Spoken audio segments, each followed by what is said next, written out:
Hello and welcome to the Fast Track Travel Clinic with me, Simon Calder. First, where in the world were you over the last weekend in October? You remember when the entire Qantas fleet was grounded for 48 hours as part of an industrial dispute. Well, the Australian airline is now flying again, but plenty of Fast Track viewers were caught up in the chaos at airports around the world.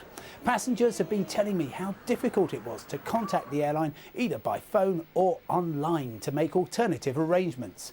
Even so, Qantas is legally obliged only to refund you for flights you were unable to take. But in fact, the airline is being more generous, saying we will compensate passengers for all reasonable losses incurred as a direct result of the grounding. So if you found a replacement flight on a different carrier, as thousands of passengers did, then Qantas will pick up the tab for any extra cost, so long as you didn't cheekily decide to award yourself an upgrade to business class. The airline will also cover hotel stays and other legitimate expenses. Peter Jones from Australia's second city, Melbourne, is exercised by the demands made by airlines for proof of identity, not just for the passenger, but also for the person who paid for the flight. I've been asked for colour copies of both the credit card used and the passport of the third party. Peter, ticket fraud has plagued the aviation industry for decades. The introduction of electronic tickets has eliminated some of the criminal practices. The main problem these days is the unauthorised use of credit cards. Many airlines demand different degrees of proof that the actual cardholder made the purchase. Chris Wilkinson got in touch with me about an issue that I think will resonate with thousands of other cruise passengers. He discovered that gratuities to staff were added to his onboard account, and he was told this was for his convenience. Is this legal? When I confronted the officials on board, they insist I sign a form to avoid the tips being added to my account. Do I have to sign this form? Chris, if you want to do things the old-fashioned way, where you reward staff in cash after they've provided excellent service, then I'm afraid you do need to sign that form. Lots of cruise ships now require gratuities to be added to your shipboard account if you haven't already paid for them in advance, a practice that strikes me as the exact opposite of what tipping is supposed to be about, handing over money for a service you won't actually receive for months. But it's all legal, and the procedure for overturning the charges is often complicated and may even involve you having to cite the staff whose performance you're unhappy with. It reflects the reality that gratuities actually make up a large part of the cruise wages. Fortunately, there are still some ships where you're not obliged to tip. Finally, Saeed Alam flew from Istanbul to London, but not direct, on Lufthansa via Munich. Unfortunately, our connecting flight at Munich was cancelled due to bad weather. The next connection was the following morning. The airline said it would provide a hotel room, but as a non-EU citizen, we were not allowed to leave the transit area. We had to spend the night in the transit lounge. Are we entitled to any form of compensation? Saeed, I'm afraid you're not due any cash, but I hope your cautionary tale will help other travellers avoid finding themselves in your unfortunate position, trying to grab some sleep on the floor of an airport terminal. The German airline was quite prepared to meet its obligation to you under EU rules by providing accommodation, but couldn't do so because you weren't allowed to leave the transit area. I understand they gave you $30 worth of vouchers for meals. In future, either choose a non-stop flight or get a visa for the country where you're changing planes. Well, that's all we've got time for in this session of the Fast Track Travel Clinic. From me, Simon Calder, bye for now and see you next time.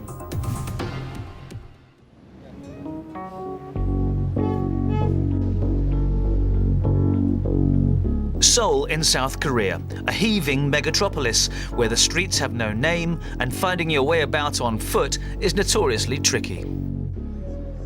Here's the ultimate challenge, or nightmare. Imagine a world where you haven't got smartphones, sat-navs or laptops, not even a map or a guidebook to help you get about. You're a stranger in a foreign country. You can't speak the language. Now what? Well, there's a growing chorus arguing we're too dependent these days on smart technology, ignoring our innate ability to navigate using nature. So I'm going to do some soul searching. My task, to find the famous rainbow fountain on one of 26 bridges that span the River Han, which crisscrosses the city of Seoul from west to east. Should be easy peasy then. Actually, I do want some final words of advice from the guru of natural navigation. The sun really is the first place to start. If you can see the sun, you've got to use it. It rises in the east every day of the year. It rises in a slightly different place each day of the year, and when you're there it will rise slightly south of east, and then it moves in an arc. Well, he has crossed the Atlantic solo by plane and boat, so he should know. But the art of natural navigation wasn't designed for the city. Anyway, where's the sun? I'm in the heart of Seoul's business district, and tall buildings are blocking my view. Okay, so now I've found the historic royal heart of the city, which is north of the river, and I'm now leaving the palace, which I know faces south. Any other handy hints? Roads and traffic, apparently, give you some good clues. If you're in the western edge of a city and you know you're somewhere near the western edge, then most of the traffic is going to be flowing in or out of the town.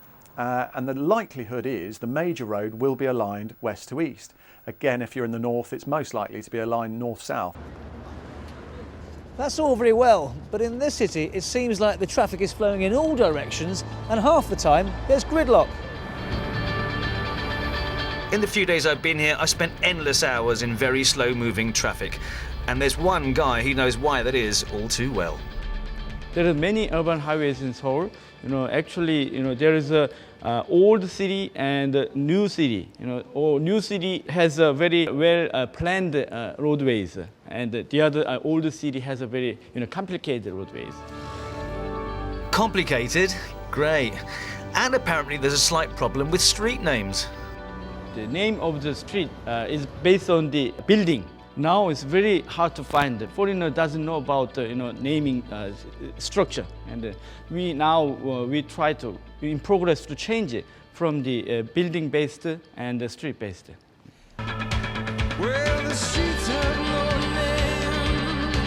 And not all signs are in English as well as Korean. Great, okay. Maybe I need a sign from a higher authority to guide me. A lot of religious buildings are aligned with another place on earth in mind, typically the Middle East. Let's take Christian churches. They're aligned west to east in many parts of the world, with the altar at the eastern end, particularly in places like Europe and the United States. So have a look. Well, this is the oldest church in South Korea, and it faces south. One of the best indicators of location is what fellow travellers are doing. If you see groups of people moving in one direction, there's normally a clue there, because the average will be moving towards something or from something. In the morning, we tend to find large flows of people from stations. So, heading to work. Late in the afternoon, they're flowing towards stations. Nice advice, mate, but we are in the second most densely populated city in the world. Even more people here per square kilometre than in Mumbai or Mexico City. Basically, people are going in all directions.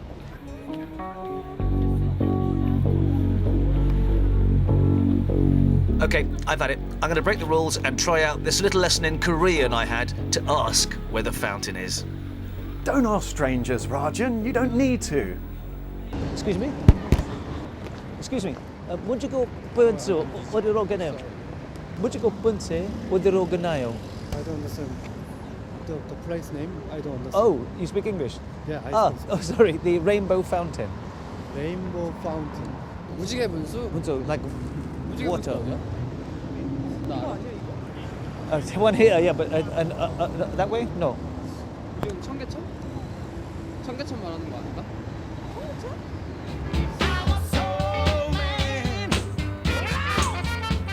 By now, I'm getting lost and ratty and, well, hungry, and I genuinely don't know which way to turn. Even my friend, the city's traffic director, is beginning to despair of me.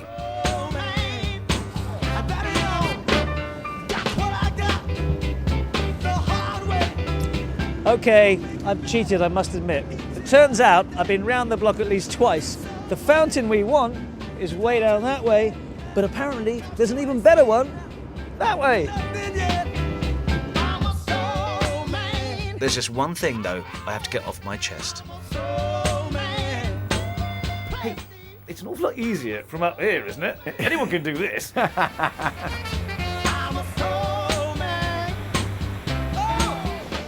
Okay, waterfall, fountain, maybe they got lost in translation a little bit. But hey, it's very scenic. Sadly, that's all we've got time for in this first of our 2 special programmes from Seoul in South Korea. Join me again next week when I'll be looking to see how Asia intends to dominate the world of theme parks. And for more travel tips, check out bbc.com/travel, where we visit the Falkland Islands in the South Atlantic. But until then, from me, Rajan Datar, and the rest of the Fast Track team here in Seoul, thanks for watching. Wherever you're travelling next, have fun, and annyeong. Goodbye.